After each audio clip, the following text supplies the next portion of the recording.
जनानी नूं बेहोश करके ते ओहदे नाल कार्रवाइयां पांदा रहा ते उन्होंने खबर भी नहीं हुई। जवान कहता पहला तो मैं ओहदे नाल शादी नहीं सी करना चाहता, घरदियां ने जिद की, फिर मैं ओहदे नाल शादी की। कहता चंगी भली साड़ी उन्हां नाल लड़ाई पई सी, चंगे भले साडे वो शरीक है। कहता किसी बंदे ने विच पै के सानू मशवरा दिता कि तुसीं इन्हां दी कुड़ी लै लो ते असीं इन्हां नूं राज़ी कर लांगे। कहता मेरे घर दे भी फटोफट मन गए, उन्हें आख्या चलो जी असीं राज़ी हाँ, जे वो राज़ी हो जाते सानू किहड़ा मसला है, उन्हां दी कुड़ी साडे घर आनी है, उन्होंने नज़रों ते थले ही आनी आ।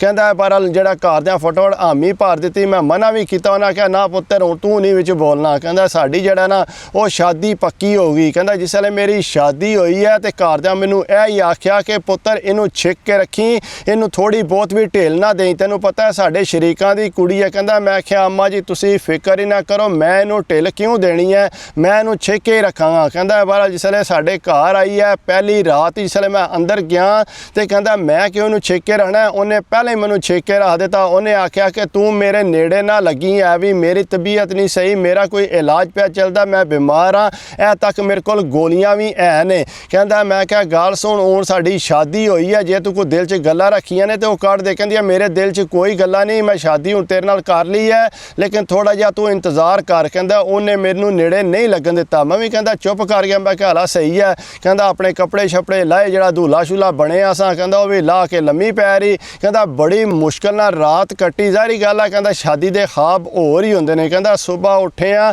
तो घर दे पुत्तर सुना ठीक रहे। कहता मैं क्या ठीक रहा, कोई नहीं मसला।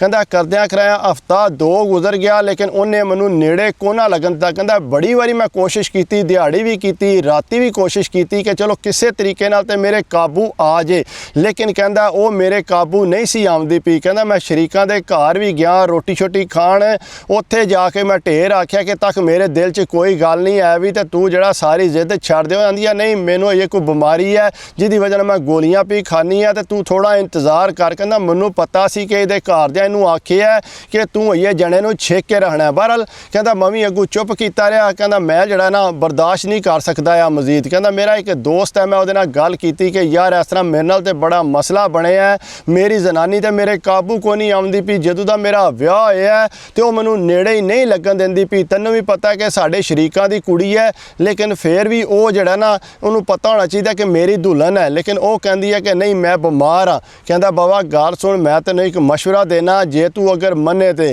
कहता मैं उन्होंने पूछा दस, कहता बाबा तू इंज कर, इस जनानी ने तेरे काबू को नहीं आना, तू इंज कर गोलियां लै जा बेहोशी वालियां, इनू राती वो खुआ लिया कर, तो कोई हफ्ता सारा इनू इस तरह ला तो आपे ठीक हो जाएगी। कहता यार ये किस तरह हो सकता है, वो सुती होवे तो मैं इस तरह करा। उन्हें आख्या तेनों शुरू तो यह ही करना पैना, आस्ता आस्ता वो आपे ठीक हो जाएगी। कहता मैं क्या चलो सही है ट्राई कर लेने। कहता मैं गोलियां बेहोशी वालियां लै लियां। कहता मैं जिसले घर लैके गया मैं हुण मौका ढूंढदा सा पिया कि किस तरीके नाल जड़ा ना इनू मैं जड़ा ना वो गोलियां खुआ ला। बहरहाल कहता मैनू मौका को नहीं सी लगा। कहता अचानक मैनू आख्या कि रोटी इकट्ठे बह के खाने आ। कहता मैं रोटी कमरे च ही लैंदी। कहता उहदे सालन च जड़ा ना मैं दो गोलियां मिक्स कर दित्तियां। कहता जिसे दो गोलियां मिक्स कीतियां, कहता उन्हें सालन खादा तो नाल ही तकरीबन अद्धे कु घंटे बाद वो लम्मी पै गई।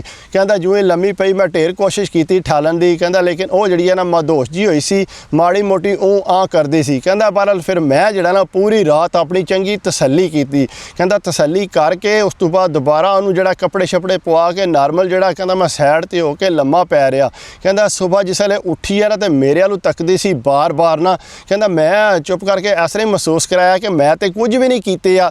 बहरहाल कहता वो भी अगू उठ खलोती तो कहता उन्होंने समझ ना आए, लत्त कदे इधर पाए कदे इधर पाए, लेकिन उन्होंने जड़ा ना थोड़ा दिमाग च डाउट होया सी, लेकिन कहता अगू उन्हें कोई गल ना मेरे नाल कीती। कहता बहरहाल दिहाड़ इस तरह ही गुजरी, शामी फिर मेरे वाल तकी जे उन्होंने समझ ना आवे है पई कि इनू होया की है। कहता बहरहाल फिर मैं इस तरह किया। कहता हुण मैं एक गोली पा के दित्ती। कहता फिर गोली जड़ा उन्होंने मैं खुआल दित्ती। कहता फिर मैं रात जी है ना वो इस तरह ही वो जड़ा ना वो काम किया। कहता करके सुबह उठी तो मैनू आदि है कि तुसी मेरे कोल तो नहीं सी आके लेटे। कहता मैं क्या मैं तेरे कोल कित्थों आके लेटना है, तू तो मैनू नेड़े नहीं लगन देती, पता नहीं के दुश्मनी है तेनों मेरे नाल। कहता वो अगू ताके ना मेरे वालों, कहता मैनू ऐ लगता कि तुसी मेरे नेड़े आए हो। कहता मैं क्या मैं कित्थों आवना, तू कित्ते सुत्ती है, मैं कित्ते सुत्ते हाँ। कहता बारा करद्या कराया हफ्ता दो जड़ा ना मैं इस तरह ही लाया। कहता लाण तो बाद जिस वेले ना कहता एक बारी इस तरह होया कि मैं जड़ा ना एमरजेंसी जड़ा ना जिसले उतों उठ्या तो कहता इसकी सलवार जी है इनू मैं पुट्ठी पवा दी। कहता ਕਹਿੰਦਾ ਜਿਸ ਵੇਲੇ ਉਹ ਉੱਠੀ ਤੇ ਉੱਠ ਕੇ ਆਪਣੀ ਸ਼ਲਵਾਰ ਤੱਕ ਕੇ ਤੇ ਪਰੇਸ਼ਾਨ ਹੋ ਗਈ। ਆਂਦੀ ਹੈ ਕਿ ਮੈਂ ਸ਼ਲਵਾਰ ਕਿਸ ਤਰ੍ਹਾਂ ਮੈਂ ਪੁੱਠੀ ਪਾ ਸਕਣੀ ਆ, ਤੁਸੀਂ ਰਾਤੀ ਮੇਰੇ ਕੋਲ ਆਇਓ। ਕਹਿੰਦਾ ਮੈਂ ਕਿਹਾ ਮੈਂ ਕਿੱਥੋਂ ਆਉਣਾ, ਆਪੂ ਹੀ ਆਈ ਆ ਕੇ ਲੰਮੀ ਪੈ। ਕਹਿੰਦਾ ਮੈਂ ਫੇਰ ਵੀ ਜਿਹੜਾ ਨਾ ਉਹਨੂੰ ਕਿਸੇ ਕਿਸਮ ਦਾ ਮਹਿਸੂਸ ਨਹੀਂ ਹੋਣ ਦਿੱਤਾ ਕਿ ਮੈਂ ਇਹ ਕੰਮ ਕੀਤਾ ਹੈ। ਬਹਰਹਾਲ ਕਹਿੰਦਾ ਉਹ ਥੋੜ੍ਹੀ ਜਿਹੀ ਨਾ ਦਿਮਾਗ 'ਚ ਲੈ ਗਈ ਸੀ। ਕਹਿੰਦਾ ਜਿਹੜਾ ਸਾਲਣ ਸੂਲਣ ਮੈਂ ਜੋ ਕੁ ਅੱਗੇ ਖਵਾਲਦਾ ਸਾਂ ਨਾ, ਕਹਿੰਦਾ ਉਹਨੇ ਇਹਤਿਆਤ ਕਰਨੀ ਸ਼ੁਰੂ ਕਰ ਦਿੱਤੀ, ਉਹ ਨਹੀਂ ਸੀ ਖਾਂਦੀ ਪਈ। ਬਹਰਹਾਲ ਕਹਿੰਦਾ ਮੈਂ ਤੇ ਆਪਣੀ ਤਸੱਲੀ ਚੰਗੀ ਭਲੀ ਕਰ ਬੈਠੇ ਆ ਸਾਂ। ਕਹਿੰਦਾ ਇਸ ਤਰ੍ਹਾਂ ਹੀ ਕਰਦੇ ਆ ਜਿਹੜਾ ਸਾਡਾ ਜਿਹੜਾ ਨਾ ਮਹੀਨੇ 2 ਜਿਹੜਾ ਗੁਜ਼ਰ ਗਏ। ਕਹਿੰਦਾ ਮੈਂ ਵਿੱਚ ਜਿਹੜਾ ਨਾ ਇਹਦੇ ਨਾਲ ਇਸ ਤਰ੍ਹਾਂ ਹੀ ਕਾਰਵਾਈਆਂ ਜਿਹੜੀਆਂ ਨੇ ਨਾ ਉਹ ਪਾਉਂਦਾ ਰਹਿੰਦਾ ਸਾਂ। ਕਹਿੰਦਾ ਜਿਸ ਵੇਲੇ ਤਕਰੀਬਨ 4 ਕੁ ਮਹੀਨੇ ਗੁਜ਼ਰੇ ਨੇ ਨਾ, ਅਚਾਨਕ ਆਉਂਦੀ ਹੈ ਕਿ ਮੇਰੀ ਤਬੀਅਤ ਜਿਹੜੀ ਆ ਉਹ ਖਰਾਬ ਹੋਣਾ ਸ਼ੁਰੂ ਹੋ ਗਈ ਹੈ। ਇਹਨਾਂ ਮੈਨੂੰ ਲੱਗਦਾ ਕਿ ਉਲਟੀਆਂ ਆਉਣ ਲੀਆਂ ਨੇ। ਕਹਿੰਦਾ ਬਹਰਹਾਲ ਮੈਂ ਕਿਹਾ ਕੋਈ ਨਹੀਂ ਮਸਲਾ। ਕਹਿੰਦਾ ਮੈਨੂੰ ਤਾਂ ਸਮਝ ਆ ਗਈ ਨਾ ਕਿ ਜੋ ਕੁ ਮੈਂ ਕੀਤੇ ਹੈ। ਕਹਿੰਦਾ ਮੇਰੇ ਘਰਦਿਆਂ ਦੇ ਕੀ ਗੱਲ ਹੈ, ਇਹਦੀ ਤਬੀਅਤ ਖਰਾਬ ਹੋਣ ਲੱਗ ਪਈ ਹੈ, ਤੈਨੂੰ ਆਖਿਆ ਸੀ ਕਿ ਪੁੱਤਰ ਇਹਨੂੰ ਛੇਕ ਕੇ ਰੱਖੀ। ਕਹਿੰਦਾ ਮੈਂ ਇਹਨਾਂ ਨੂੰ ਕੀ ਦੱਸਾਂ, ਅੱਗ ਤੇ ਜਿਹੜਾ ਪੈਟਰੋਲ ਆ ਕਿੱਥੇ ਇਕੱਠੇ ਰਹਿ ਸਕਦੇ ਨੇ। ਕਹਿੰਦਾ ਮੈਂ ਕਿਹਾ ਮੈਂ ਤਾਂ ਛੇਕ ਕੇ ਰੱਖਿਆ, ਕੋਈ ਇਸ ਤਰ੍ਹਾਂ ਦਾ ਮਸਲਾ ਨਹੀਂ ਹੈ। ਬਹਰਹਾਲ ਕਹਿੰਦਾ ਉਹ ਕੁੜੀ ਜਿਹੜੀ ਆ ਨਾ ਉਹ ਬਾਰ-ਬਾਰ ਜ਼ਾਰੀ ਗੱਲ ਹੈ, ਕਹਿੰਦਾ ਉਲਟੀ ਕਰੇ ਤੇ ਉਹਦੇ ਕੋਲ ਖਾਣ ਕੁਝ ਨਾ ਹੋ ਜਾਂਦੀ ਆ, ਮੇਰੀ ਤਬੀਅਤ ਖਰਾਬ ਹੋ। ਕਹਿੰਦਾ ਅੱਗੋਂ ਉਹ ਆਂਦੀ ਹੈ ਕਿ ਮੈਂ ਆਪਣੇ ਘਰ ਜਾਣਾ। ਕਹਿੰਦਾ ਜਿਸ ਵੇਲੇ ਉਹ ਆਪਣੇ ਘਰ ਉੱਥੇ ਗਈ, ਉੱਥੇ ਜਾ ਕੇ ਕਹਿੰਦਾ ਉਹਨਾਂ ਜਿਸੇ ਡਾਕਟਰ ਕੋਲ ਟੈਸਟ ਕਰਾਇਆ ਤੇ ਪਤਾ ਇਹ ਹੀ ਲੱਗਾ ਕਿ ਉਹ ਜਿਹੜਾ ਬੱਚਾ ਹੋਣ ਵਾਲੀ ਹੈ ਉਹਨੂੰ ਤਾਂ ਖੁਸ਼ਖਬਰੀ ਲੱਭਣ ਵਾਲੀ ਹੈ। ਕਹਿੰਦਾ ਜਿਸ ਵੇਲੇ ਇਹ ਪਤਾ ਲੱਗੀ ਉਹਨੇ ਤੇ ਕਹਿੰਦਾ ਉਹਦੇ ਘਰ ਦੇ ਉਹਦੇ ਮਗਰ ਹੋ ਗਏ, ਆਪਣੀ ਕੁੜੀ ਨੂੰ ਮਾਰਨ ਲੱਗ ਪਏ ਕਿ ਤੂੰ ਕਿਹੜਾ ਕੰਮ ਕੀਤਾ, ਤੈਨੂੰ ਪਤਾ ਕਿ ਤੈਨੂੰ ਸ਼ਰੀਕਾਂ ਨੇ ਦਿੱਤਾ ਸੀ, ਤੈਨੂੰ ਆਖਿਆ ਕਿ ਉਹਨੂੰ ਖਿੱਚ ਕੇ ਰੱਖੀ ਤੇ ਤੂੰ ਜਿਹੜਾ ਉਹਦੇ ਕਿਸ ਤਰ੍ਹਾਂ ਕਾਬੂ ਆਂਦੀ ਹੈ, ਮੈਨੂੰ ਆਪੂ ਕੋਈ ਨਹੀਂ ਪਤਾ, ਮੇਰੇ ਕੋਲ ਕੁਰਾਨ ਲੈ ਲਓ, ਕਸਮ ਲੈ ਲਓ, ਮੈਨੂੰ ਤਾਂ ਸਮਝ ਨਹੀਂ ਆਉਂਦੀ ਕਿ ਇਹਨੇ ਮੇਰੇ ਨਾਲ ਕੀਤਾ ਕੀ ਹੈ। ਨਹੀਂ ਇਹ ਕਿਸ ਤਰ੍ਹਾਂ ਹੋ ਸਕਦਾ, ਤੈਨੂੰ ਖਬਰ ਨਹੀਂ, ਤੁਹਾਡੀ ਮਦਹੋਸ਼ ਨਹੀਂ ਹੁੰਦੀ, ਮੈਂ ਰਾਤੀ ਸੁੱਤੀ ਹੁੰਦੀ। ਇੱਕ ਵਾਰੀ ਮੈਨੂੰ ਸ਼ੱਕ ਪਿਆ ਕਿ ਇਹਨੇ ਮੇਰੇ ਨਾਲ ਇਸ ਤਰ੍ਹਾਂ ਕੁਛ ਕੀਤਾ ਤੇ ਮੈਂ ਸੁਬਾਹ ਉੱਠੀ ਹਾਂ ਤੇ ਮੈਂ ਸ਼ਲਵਾਰ ਪੁੱਠੀ ਪਾਈ ਸੀ।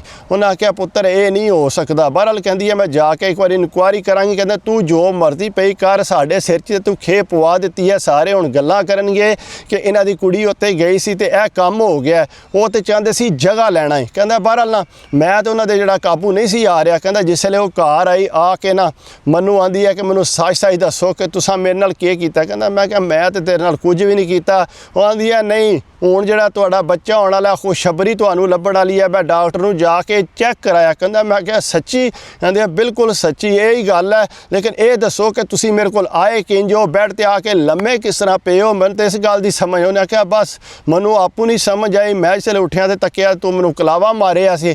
ਉਹ ਆਂਦੀ ਹੈ ਨਹੀਂ ਇਹ ਨਹੀਂ ਹੋ ਸਕਦਾ, ਮੈਂ ਆਪੂ ਕਿਸ ਤਰ੍ਹਾਂ ਉਲਟੀ ਸ਼ਲਵਾਰ ਪਾ ਲੈਣੀ ਸੀ। ਕਹਿੰਦਾ ਮੈਂ ਉਹਨੂੰ ਆਖਿਆ ਕਿ ਯਕੀਨ ਕਰ ਲੈ ਮੇਰਾ ਕਿ ਮੈਨੂੰ ਨਹੀਂ ਪਤਾ ਇਸ ਗੱਲ ਦਾ ਕਿ ਕਿਸ ਤਰ੍ਹਾਂ ਅਸੀਂ ਦੋਏ ਜਿਹੜਾ ਇਕੱਠੇ ਸੁੱਤੇ ਹਾਂ। ਬਹਰਹਾਲ ਕਹਿੰਦਾ ਜਿਸ ਵੇਲੇ ਫਿਰ ਉਹਦਾ ਜ਼ਾਰੀ ਗੱਲ ਹੈ ਬੱਚਾ ਹੋਣ ਵਾਲਾ ਸੀ ਘਰ ਤੇ ਸਾਡਿਆਂ ਨੂੰ ਵੀ ਪਤਾ ਲੱਗਾ ਕਿ ਇਹ ਕੰਮ ਹੋ ਗਿਆ। ਉਹਨਾਂ ਢੇਰ ਮੈਨੂੰ ਆਖਿਆ ਕਿ ਪੁੱਤਰ ਤੂੰ ਚੰਗਾ ਨਹੀਂ ਕੀਤਾ। ਕਹਿੰਦਾ ਮੈਂ ਕਿਹਾ ਮੈਂ ਆਪਣੀ ਜ਼ਿੰਦਗੀ ਕਿਉਂ ਬਰਬਾਦ ਕਰਾਂ, ਮੈਂ ਵਿਆਹ ਕੀਤਾ ਸੀ ਆਪਣੇ ਹਾਬਾਂ ਵਾਸਤੇ ਤੇ ਮੈਂ ਆਪਣੇ ਹਾਬ ਨਹੀਂ ਪੂਰੇ ਕਰਨੇ ਤੇ ਮੈਂ ਜਿਹੜਾ ਇਸ ਤਰ੍ਹਾਂ ਤੁਹਾਡੀਆਂ ਗੱਲਾਂ ਸੁਣ ਕੇ ਜਾਂ ਸ਼ਰੀਕਾਂ ਦੀਆਂ ਸੁਣ ਕੇ ਤੇ ਮੈਂ ਜ਼ਨਾਨੀ ਤੂੰ ਦੂਰ ਰਵਾਂ ਤੇ ਐਡੇ ਇਮੋਸ਼ਨਲ ਡਾਇਲਾਗ ਮੇਰੇ ਅੱਗੇ ਨਹੀਂ ਚੱਲਣਗੇ। ਕਹਿੰਦਾ ਇਸ ਵਾਸਤੇ ਮੈਂ ਤਾਂ ਉਹਨਾਂ ਦੇ ਇਮੋਸ਼ਨਲ ਡਾਇਲਾਗਾਂ 'ਚ ਨਹੀਂ ਆਇਆ। ਕਹਿੰਦਾ ਮੈਂ ਆਪਣਾ ਜਿਹੜਾ ਨਾ ਘਰ ਵਸਾ ਲਿਆ ਸੀ। ਕਹਿੰਦਾ ਫਿਰ ਅੱਲਾ ਨੇ ਮੈਨੂੰ ਪੁੱਤਰ ਦਿੱਤਾ। ਕਹਿੰਦਾ ਜਿਸ ਵੇਲੇ ਮੈਨੂੰ ਪੁੱਤਰ ਦਿੱਤਾ ਤੇ ਜ਼ਨਾਨੀ ਮੇਰੀ ਆਦੀ ਹੈ ਕਿ ਮੈਂ ਤਲਾਕ ਲੈਣੀ ਹੈ ਤੁਹਾਡੇ ਕੋਲੋਂ।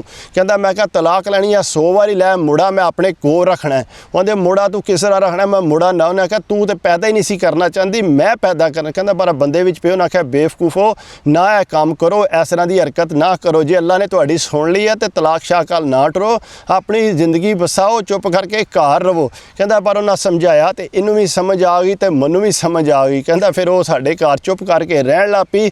ਉਹਦੇ ਘਰ ਤੇ ਵੀ ਹੱਥ ਖਲੇ ਕਰ ਦਿੱਤੇ ਕਿ ਧੀ ਸਾਡੇ ਕੰਮ ਦੀ ਨਹੀਂ ਰਹੀ, ਉਹ ਉਹਨਾਂ ਜੋ ਹੀ ਰਹਿ ਗਈ ਹੈ। ਕਹਿੰਦਾ ਮੇਰੇ ਘਰ ਦੇ ਸ਼ੁਰੂ ਦੀ ਲੱਗੇ ਰਹੇ ਲੇਕਿਨ ਆਸਤਾ ਆਸਤਾ ਉਹ ਵੀ ਠੀਕ ਹੋ ਗਏ। ਕਹਿੰਦਾ ਉਸ ਤੋਂ ਬਾਅਦ ਫਿਰ ਉਹਨੇ ਨੇ ਮੈਨੂੰ ਮਨਾ ਨਹੀਂ ਕੀਤਾ, ਨਾ ਮੈਨੂੰ ਗੋਲੀਆਂ ਖਵਾਲਣ ਦੀ ਜ਼ਰੂਰਤ ਪਈ ਹੈ। ਕਹਿੰਦਾ ਲੇਕਿਨ ਕਦੇ ਕਦੇ ਕਿਸੇ ਦੋਸਤ ਦਾ ਵੀ ਮਸ਼ਵਰਾ ਜਿਹੜਾ ਨਾ ਉਹ ਵੀ ਸੁਣਨਾ ਪੈ ਜਾਂਦਾ ਹੈ। ਬਾਕੀ ਇਹ ਕਿ ਕੋਸ਼ਿਸ਼ ਕਰਿਆ ਕਰੋ, ਅਗਰ ਮੇਰੀ ਵੀਡੀਓ ਅੱਛੀ ਲੱਗੇ ਤੇ ਲਾਈਕ ਕਰ ਦਿਆ ਕਰੋ, ਕਮੈਂਟਸ ਕਰ ਦਿਆ ਕਰੋ, ਸਬਸਕ੍ਰਾਈਬ ਕਰ ਦਿਓ ਤੇ ਦਿਲ ਖੁਸ਼ ਹੁੰਦਾ। ਬਾਕੀ ਆਪਣੀ ਸਿਹਤ ਦਾ ਖਿਆਲ ਰੱਖਿਆ ਕਰੋ।